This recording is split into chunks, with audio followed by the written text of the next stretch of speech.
कुलदीप जी, मैं आप ही से शुरुआत कर रही हूं। बाढ़ से अभी भी दिल्ली बेहाल है। बजाय इसके कि आप लोग जख्मों पर मरहम लगाएं, सियासत है वो इस वक्त जबरदस्त देखने को मिल रही है दिल्ली में। ऐसा क्यों? देखिए प्राची जी, दिल्ली में जो ये आपदा आई है, जो ये बाढ़ आई है, इसके अंदर आम आदमी पार्टी के सभी विधायकों ने, मंत्रियों ने, दिल्ली के माननीय मुख्यमंत्री अरविंद केजरीवाल जी के नेतृत्व में सभी ने ज़मीन पे जाकर काम किया है। और निश्चित रूप से इसके रिजल्ट अब सामने आ रहे हैं कि दिल्ली के अंदर लगातार जलस्तर घटा, लेकिन अभी कल रात के बाद से थोड़ा जलस्तर बढ़ा है।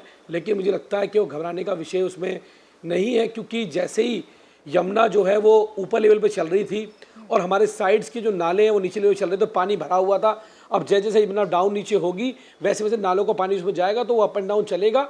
लेकिन हम सबको आपके चैनल के माध्यम में कहना चाहता हूं कि जिन लोगों को हमने रिलीफ कैंप के अंदर रखा है वो लोग अभी अपनी जगह पे ना लौटे, क्योंकि अभी भी खतरा बरकरार है। वो रिलीफ कैंप में रहें, उनके लिए सभी तरह की सुविधा रिलीफ कैंप के अंदर की गई हैं, सब तरह की व्यवस्थाएं की गई हैं। पहली बात तो ये।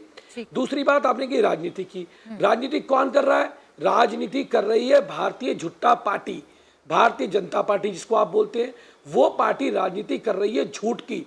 पहले उन्होंने कहा, उनके मुख्यमंत्री हरियाणा ने कहा कि ये जो आईटीओ के पास जो गेट्स हैं वो उनके अंडर में नहीं आते हैं। बाद में उन्होंने कहा उनके अंडर में आते हैं। फिर इनके प्रदेश विजेंद्र सचदेवा जी ने कहा कि मैं चैलेंज करके कहता हूं कि अगर कोई दिखा दे कि ये एक भी चिट्ठी केजरीवाल सरकार ने लिखी हो हरियाणा सरकार को, हमने चिट्ठी ला के दिखा दी। पहले तो गेट नहीं माने थे उनके, बाद में उन्होंने मान लिया कि गेट उनके हैं। फिर उन्होंने कहा कि कोई चिट्ठी दिखा दो, हमने चिट्ठी दिखा दी 4-4 ला के।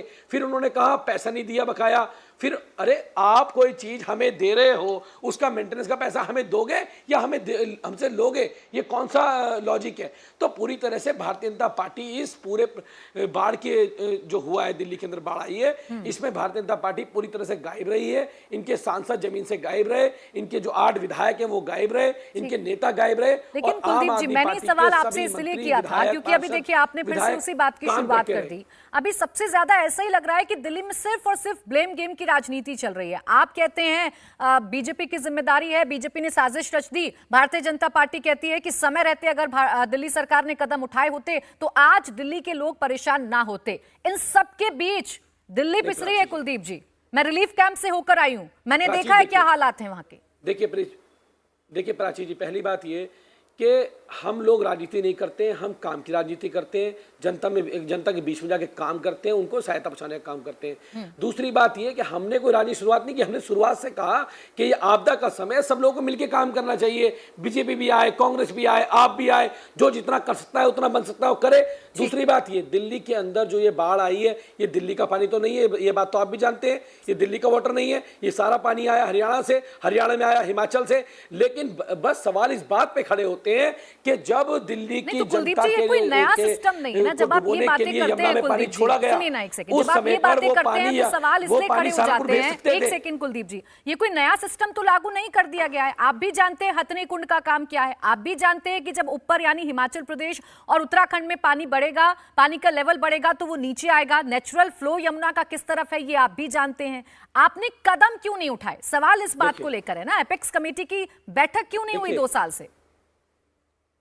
देखिए ऐसा है कि पहली बात तो ये कदम क्या नहीं उठाए, ये किस कदम की बात कर रहे हैं? कौन से कदम नहीं उठाए गए? अगर कदम नहीं उठाए गए होते तो इतनी बड़ी आपदा दिल्ली में आने के बाद जो साजिशन भाजपा ने की, दिल्ली के लोगों को सुरक्षित निकाल लिया गया, उनको रेस्क्यू कर लिया गया। लोगों के जो किसी की जान मान की हानि नहीं हुई। दिल्ली सरकार ने लगातार उनके लिए खाना, उनके लिए टेंट, हर चीज का प्रबंध करने का काम किया। और अब जब वहां पानी भर गया था, उनको निकालने के लिए लगातार पेट्रोलियम मिनिस्टर अतीशी जमीन पे हैं, सौरभ भारद्वाज जमीन पे हैं। अभी मैं सुबह देख रहा था कि पीछे जो लाल किले के पीछे पानी भरा हुआ था, उसका पानी निकाल दिया गया है। कैंप की भी हालत कैसी है ना, मैं आपको इसलिए बोल रही हूँ क्योंकि आज मैं खुद देख कर आई हूँ। मैं खुद गई थी मयूर विहार में जो रिलीफ कैंप लगा हुआ है, मैंने खुद देखा है। लोगों को सुविधाएं नहीं मिल रही हैं सर। जो सरकारी टेंट लगे हुए हैं वहां तक तो मैं खुद, एक सेकंड सर, वहां तक राशन पहुंच रहा है। जो टेंट लोगों ने खुद लगाए हैं वहां कुछ नहीं पहुंच रहा।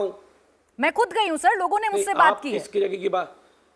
देखिए, अगर आपको ऐसा कहीं लगता है तो आप हमें दीजिए जानकारी, हम निश्चित रूप से वहाँ सारी सुविधाएं कराने का काम करेंगे। मैं खुद उस कैंप को देख रहा हूँ, मैं खुद लगातार 12-12 घंटे वहाँ खड़ा रहता हूँ। अभी आपके डिबेट पे आने से पहले मैं अभी वहीं से होकर आ रहा हूँ। ठीक है, मैं भी सर वहीं से होकर आ रही हूँ। अभी डिबेट की शुरुआत करने से पहले मैं वहीं से होकर आ रही हूँ। मैं आपको जानकारी दे देती हूँ सर, जो मयूर विहार में आपको सरकारी जितने भी टेंट नजर आ रहे हैं वहां तक सुविधाएं पहुंच रही है। पीछे के साइड जो झुग्गियां हैं, जो लोगों ने त्रिपाल लगाए हैं, वहां तक सुविधाएं नहीं पहुंच रही है। कुलदीप जी, आप उस पर काम कर लीजिएगा, उन तक सुविधाएं पहुंचा दीजिएगा। इंडिया टीवी हर वक्त हर जगह डाउनलोड करने के लिए सर्च करें India TV news Google play store या ऐप स्टोर पर।